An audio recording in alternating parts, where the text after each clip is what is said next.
จากแผนกกสิกรรมมาต่อกันที่กองประชุมโครงการหัวมือสากลครั้งที่5สำหรับมรดกโลกวัดผู้จำปาสักกองประชุมโครงการหัวมือสากลครั้งที่5สำหรับมรดกโลกวัดผู้จำปาสักจัดขึ้นในวันที่29-30 มีนาคม 2018 ที่สโมสรของเมืองจำปาสักโดยการเป็นเกียรติเขาร่วมเป็นประธานของทานบัวทองสุวรรณสารกรรมการพรรคแขวงหัวหน้าแผนกแถลงข่าววัฒนธรรมและท่องเที่ยวแขวงจำปาสักห้องประธานคณะกรรมการมรดกขันแขวงทานท่องใบโพธิสารหัวหน้ากรมมรดกกระทรวงแถลงข่าววัฒนธรรมและท่องเที่ยวทานราวีสังกาอาสุรา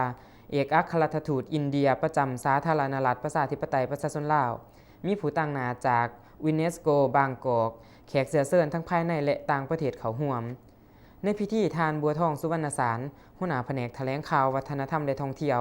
ห้องประธานคณะกรรมการมรดกขันแขวงได้เป็นเกียรติกล่าวเปิดกองประชุมอย่างเป็นทางการท่านได้ตีราคาสูงต่อการร่วมมือช่วยเหลือของสากลเขาในการบูรณะสังขรณ์สถานบูหานมรดกโลกวัดผู้จำปาสักโดยเฉพาะเป็นการช่วยเหลือของรัฐบาลอินเดียและแสดงความเชื่อมั่นว่าทางรัฐบาลอินเดียจะสืบต่อให้การช่วยเหลือในต่อหน้าตื่มอีกท่านเอกอัครราชทูตอินเดียประจำสาธารณรัฐประชาธิปไตยประชาชนลาวต่างหน้าให้รัฐบาลอินเดียตีราคาว่าการช่วยเหลือของรัฐบาลอินเดียในการบูรณะปฏิสังขรณ์มรดกโลกวัดผู้จำปาสักถือเป็นการประกอบส่วนอันสำคัญเขาในการปกปักรักษามรดกอันล้ำค่าของโลกให้ยืนยงเฮ็ดให้นักท่องเที่ยวเห็นได้ความสำคัญของวัฒนธรรมและวัตถุบูชาที่เก่าแก่พร้อมนี้ทานยังได้มีการสนับสนุนให้แก่การจัดตั้งโครงการร่วมมือระยะ2อีกด้วยกองประชุมครั้งนี้บรรดาแขกที่เขาร่วมกองประชุมยังได้รับฟังการรายงานถึงความคืบหน้าของการจัดตั้งปฏิบัติโครงการในปี 2017 ผ่านมา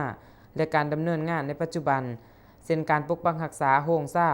โครงการปกปักรักษาและบูรณะปฏิสังขรณ์โฮงนางสีดาโครงการค้นคว้าวิจัยและการศึกษาในพื้นที่วัดผู้การวางทิศทางแผนการในการร่วมมือกันในต่อหน้าท่านอุดมศรีแก้วศักดิ์สิทธิ์หัวหน้าของการมรดกโลกวัดผู้จำปาสักให้รู้ว่าในกองประชุมครั้งที่4ผ่านมาสากลได้ให้การสืบต่อช่วยเหลือเขาในการบูรณะปฏิสังขรณ์มรดกวัดผู้จำปาสักซึ่งการประชุมครั้งนี้เพื่อหยาดแยงเอาแนวคิดของบรรดาเชี่ยวชาญแต่ละภาคส่วนเพื่อวางแผนการร่วมมือให้การช่วยเหลือในต่อหน้ารวมทั้งการมีส่วนร่วมของฝ่ายลาวโดยเฉพาะเป็นการสร้างกองทุนบูรณะมรดกโลกวัดผู้จำปาสักและจุดประสงค์ส่วนใหญ่เนาะข้าพเจ้าจะเสนอรายงานให้ทั้งบรรดาทานทราบว่าลักๆและหมู่เฮาอยากต้อมเอาบรรดาแนวความคิดของผู้เชี่ยวชาญทั้งหมดที่เป็นเพื่อนมิตรมาร่วมในกองประชุมมื้อนี้ได้ให้เข้าใจว่าบรรดาการช่วยเหลือของต่างประเทศที่เข้ามาเฮ็ดหน้าที่ปกปักรักษาในบูรณะวัดผู้จำปาสักคือที่กล่าวมานั้นมันมีผลตอบแนวใดดีแนวใดบ่ดีแนวใด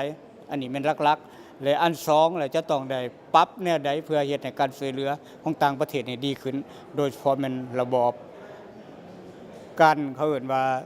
โครงการจัดตั้งในการคุ้มครองและปกป้องรักษาพวกเขาเสนอว่ากองประชุมสุดนี้แม่นเน้นอยากให้มีโครงประกอบการจัดตั้งโครงประกอบอันนั้นก็หมายความว่าอยากได้ทั้งศูนย์กลางและท้องถิ่นพร้อมกันเฮ็ดเนาะ